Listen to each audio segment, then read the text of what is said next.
Dr. Chia.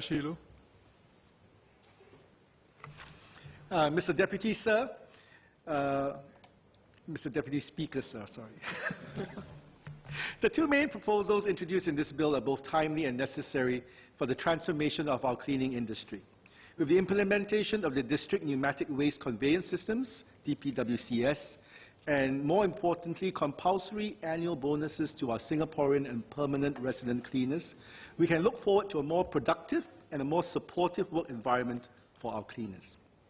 Now, the cleaning sector is an important and indispensable part of our economy, not only in its contribution to our environmental hygiene and disease prevention, but also in maintaining our infrastructure and facilities. Environmental services enable other sectors and industries to function smoothly and efficiently. It is a particularly labor-intensive sector, which is worrying for us as we face manpower shortages amidst an aging population. In addition, as more and more of our younger generation receive higher education and the variety of jobs open to them increase, there might be fewer who are willing to take on traditional cleaning sector jobs. Fortunately, technology will play an increasingly bigger role in environmental services.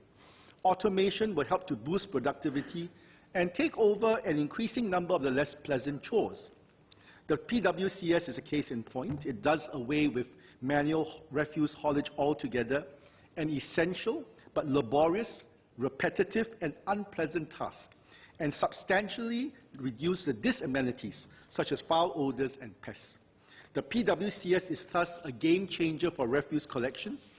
In much the same way, the on-site sewerage system that we all take for granted was for waste collection just over 30 years ago.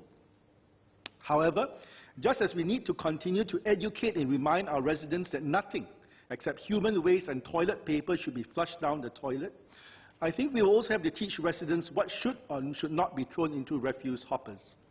Last year, for instance, we read about how a monster fat bug, which was 250 meters long and weighing 130 tons, blocked a sewer in London and required about 3 weeks to dismantle using pneumatic equipment.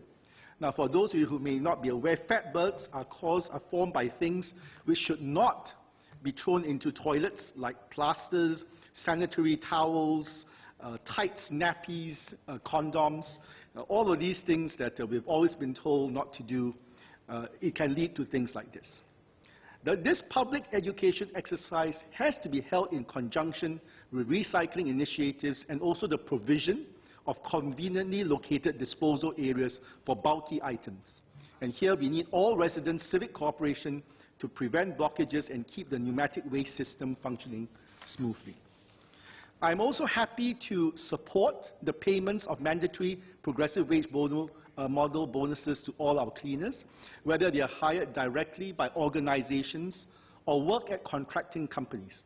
I hope that the adoption of progressive wage practices in the cleaning industry will lead to more stability in employment and also continuous skills upgrading and greater productivity. In tandem with technological advances and innovation in the cleaning industry, cleaning will evolve as a profession. Specific skills will be needed to operate more complex machinery and systems, and the remuneration will adjust up accordingly.